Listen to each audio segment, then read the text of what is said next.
Yeah, down another gallon. Drink this gallon. I've already sucked down about half of it. That tea, that's 10 pounds right there. And then 2 or 3 cans of food. Each one of those cans, let's just say it's a pound. So, and then go to the bathroom, pee all night. See, these are pee bottles here. I usually fill up 2 of those. I haven't been doing that because I haven't been drinking enough. Because I've been worried about getting far down the river and not running out of water. Not today. I'm going to pound down some of it because I'm just too overloaded. Of course, I'm always worried that, there's a hole in the hull. No matter what's going on, it didn't sink the boat. Whatever's going on, it didn't sink it. And it didn't, I just had to, I didn't want to unload everything from the boat and take the drain plug out and lift it up and pour the water out. So I sit there and had to keep swabbing it with my old shirt and wringing it out. Lift it up a little bit to make the water drain down to where I could get to it. There wasn't that much.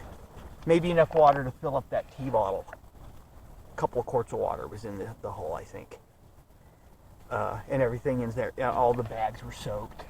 I pulled them out and dried them. Every time this happens, it's when I've got a gang of canned goods and water. I know that's what it is, and the hatch is leaking. It wasn't that. The first time it happened, there was a gang of water, and there was a couple of gallons of water in there, but I kept opening the hatch. This time I didn't open the hatch, but the hatch leaks. That cockpit gets full of water, because it did. I got hit by a few waves. I wish I could have showed the conditions, but I just would have ruined the camera. There was just so much spray, it would have just gotten the camera soaking wet. This isn't a GoPro. And then, anyway, this isn't an action movie. It's just a bare bones documentation of me that, hey, I made it this far. I've done the trip down the river, doing the best I can. I'm almost done. I'm gonna get to New Madrid, I think. I'm shooting for New Madrid, and then I'm gonna try my best to figure out some way, the best I can, to preserve the kayak. I might hide it. Just get to New Madrid, load it up on the bike, set it up for dragging the kayak behind the bike, and just start dragging it. And if it's just too much, it's like, no way, this isn't happening. Even if I can make it 30 miles a day in an 8-hour day of dragging the bike, of riding the bike, I'll drag it the whole way. I was like, okay, I can do this. But anywhere along the line, I can go, you know what, I'm done. I'm going to start looking for a place, and I'll just see a landmark or a sign or something like, okay, this is where I'm going to drag it off. The perfect spot, Ooh, there's a city limit sign or a advertising sign, and then there's a wooded area right next to it or something like that. And I can just, nobody's watching, drag it off in there, into the trees, and then I could haul ass. And then maybe I could get somebody to drive me back, my mom's friends or some of my family members or something, to load up the truck and ride back and grab it,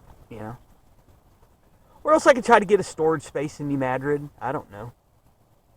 I have to get there and look around and find out what I'm going to do. Because I'd like to continue with another adventure using this boat. I'd like to take it out into the ocean, believe it or not. The thing is that I could just leave the bike, a lot of the gear behind. I need another tent. I don't know, man. I'm thinking that, you know what? I'm thinking no more kayak trips. It's just too hard. It's like Max, when I was telling him how hard it was, he's like, bigger boat. And I'm like, you know what? He's right, a bigger boat. A bigger adventure. It would be easier for me to have an Angus road cruiser fully decked out and go across the Atlantic Ocean. It holds 850 pounds of cargo. The capacity, weight capacity, carrying capacity, 850 pounds. I weigh 150. got 700 more pounds of gear and food and water. I don't even need a water maker. I could have enough water on board to make it all the way across the ocean. You know, you can sail across the Atlantic Ocean in 3 weeks, 4 weeks. Money, that's what it's going to take. What I'm hoping, I don't think I'm ever going to be able to do another panhandling. If I can go back to Chicago next summer and do what I did this year again, I will. I don't know if I'll ever be able to do it again. I just have no confidence in the world and what's happening with the world anymore. But what I was hoping is I could get some of these videos, all my videos, on the internet and have a crowdfunding setup, you know, PayPal or whatever, GoFundMe or something like that. And people send me money. People are like, you know what, I support that. I want to see this guy do more adventures. And I'll still be begging, so it'll, you know, but I'll just be doing it electronically. And I'll build an Angus Road Cruiser. I'll buy the kit, fully set it up with solar panels and water maker and you know, a Garmin, satellite, you know, navigation, you know, map, you know, charts or whatever. Tell me where, global positioning unit or whatever. All the food and, you know, just to fully set it up and go on another adventure, a big adventure, go across an ocean. Or maybe not even sail across, maybe you try to row across.